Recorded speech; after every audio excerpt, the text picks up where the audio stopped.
Αυτό είναι μια υπερβολή. Βάζω στοίχημα ότι είσαι μέχρι εδώ. Ναι, βέβαια, βέβαια. Ο κύριος όλη μέρα είναι αλλού. Παϊδάκια, μπριζόλες, πατάτες, κοντοσούβλια. Τι να λέμε τώρα, τις ανθοστήλες, ναι. Τώρα πάω. Τι να λέμε, Βικτωρία μου, με τα παϊδάκια και τα κοντοσούβλια σου έλεξε το ιατρείο σου. Σιγά το μέγαρο, Σωτήρη μου. Σιγά το μέγαρο που περνάει ο κόσμος από κάτω και το δείχνει. Ναι.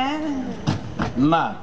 Που έρχονται μόνο και μόνο για να δουν τα μάρμαρα του μπάνιου. Σιγά τον Παρθενώνα. Σιγά τον Παρθενώνα. Δεν το ξέραμε να κλείσουμε για την Ακρόπολη για να σπάει η κυρία Σπυράκια. Δερματολόγος είμαι, Σωτήρη. Πού είναι ρε εσύ? Ναι, αλλά στην Εκάλη. Θα σου πέφτει ο κόλος να έχεις ιατρείο στα Πατήσια. Αφού ήταν ευκαιρία.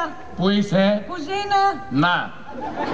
3.000 ευρώ είναι ευκαιρία για αυτούς που μένουν στην Εκάλη. Ποια η διαφορά? Να. Τα μπιφτέκια. Ξέρεις πόσο μπιφτέκι πρέπει να ψήσω και να τελιβερίσω για να έχεις θέα τα πλατάνια? 50. Μην κουνιέσαι. Να. Άντε, καλά μου τα λέγει η μάνα μου. Αχ, τι κρίμα που δεν μπορεί να στα πει και τώρα. Κάτσε ρε Βικτωρία, Ορίστε, Σωτήρη μου, έκατσα. Έλα, το βρήκα ρε. Μάνα μου χτυπάς την αρρώστια της μάνας μου συνέχεια. Ναι, Σωτήρη μου, γιατί δεν ξέρω πια τι άλλο να της πω. Της τα έχω πει όλα. Να, προχθές με φώνασε Ζωή Λάσκαρη. Και τι έκανες? Γέρναγα. Τι να κάνω, το καταλαβαίνεις τώρα, δεν αντέχω άλλο. Οπότε? Οπότε. Όχι, οπότε. Οπότε θέλω η μάνα σου να πάει στον αδερφό σου. Για λίγες μέρες, μερικές εβδομάδες, μήνες, χρόνια, για πάντα.